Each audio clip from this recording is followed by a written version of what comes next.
Bienvenidos a Cardio TV, desde el Congreso de la SEC 2024, y vamos a hablar de un tema muy importante que yo creo que es el día a día de muchas consultas de cardiología, que es cómo tratamos la obesidad. Y para ello me acompañan dos cardiólogos, Miriam Sandín Rollán del Hospital General Universitario de Alicante y Mario Vaquero Alonso del Hospital Universitario de Toledo. Muchas gracias por venir a los dos y nada, primero de todo, ¿cómo enfocamos, Mario, la consulta con un paciente con obesidad?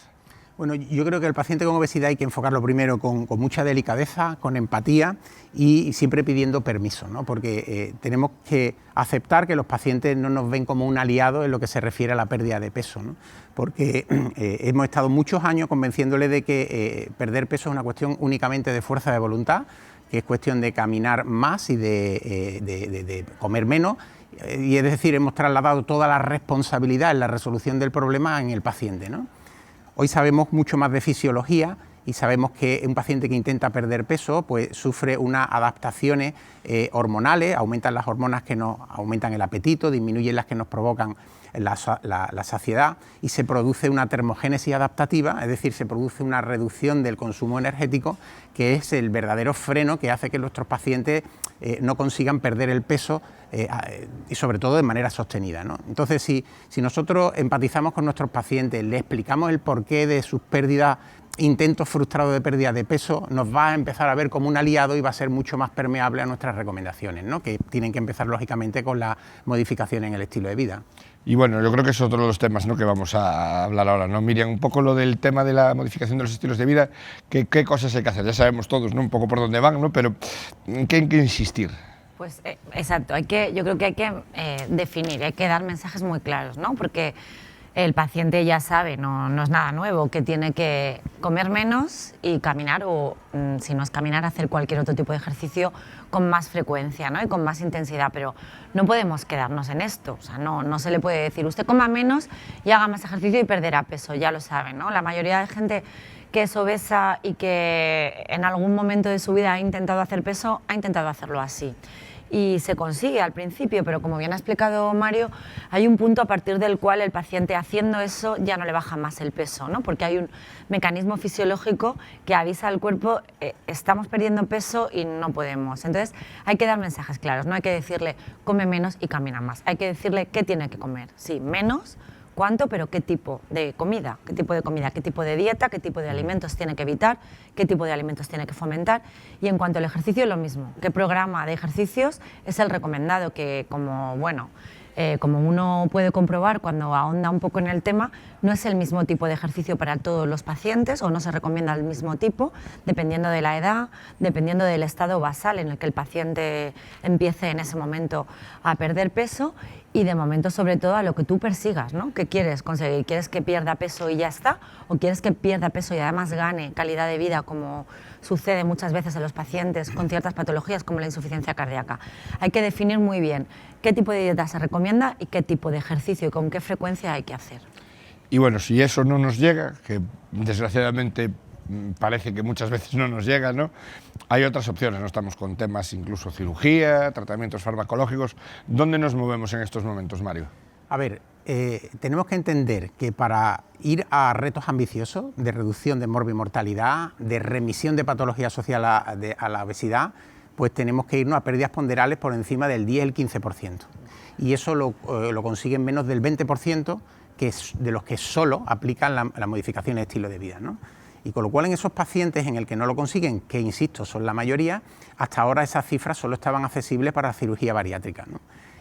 Pero hoy en día se abre un panorama totalmente nuevo con los nuevos fármacos, ¿no? Estos fármacos, fundamentalmente los agonistas GLP-1 o el agonista dual de GLP-1 y GIP, son semaglutide y tirzepatide, pues nos permiten alcanzar esas cuantías de pérdidas ponderales. Con semaglutide 2,4, las medias de pérdida ponderal son de 15% en pacientes sin diabetes, 10% en pacientes diabéticos. Con tirzepatide ya nos vamos a pérdidas por encima del 20% del peso corporal, ¿no? Hay estudios con tirzepatide de que la mitad de los pacientes con apnea obstructiva del sueño dejan de cumplir los criterios de apnea obstructiva del sueño. Pero más allá de lo que es la pérdida pura de peso, lo que hay detrás es una mejoría de todo de todo lo que asociado a la resistencia a la insulina, al síndrome metabólico, se reduce la presión arterial más de lo que conseguimos con un fármaco, mejoran todos los parámetros de la dislipemia aterogénica, prácticamente no quedan pacientes prediabéticos después del tratamiento con estos fármacos y sobre todo hay una cosa muy importante, se produce una mejora en el ambiente inflamatorio típico del paciente con obesidad abdominal que se refleja en reducciones por encima del 50% en la proteína C reactiva ultrasensible, ¿no?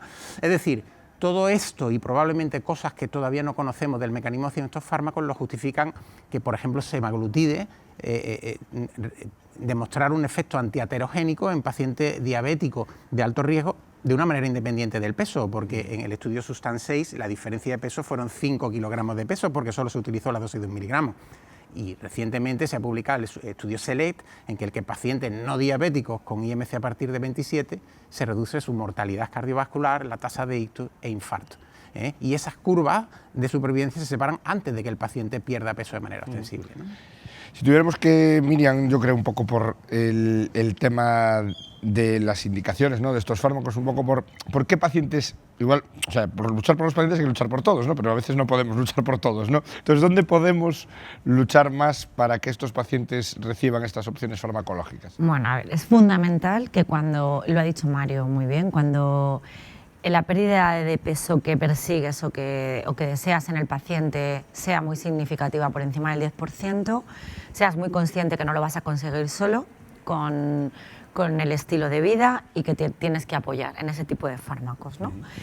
Sobre todo porque aunque lo consiguieras con estilos de vida, lo que se ha visto es que al año solo el 42% se mantiene en ese peso, ¿no? La mayoría lo ha recuperado.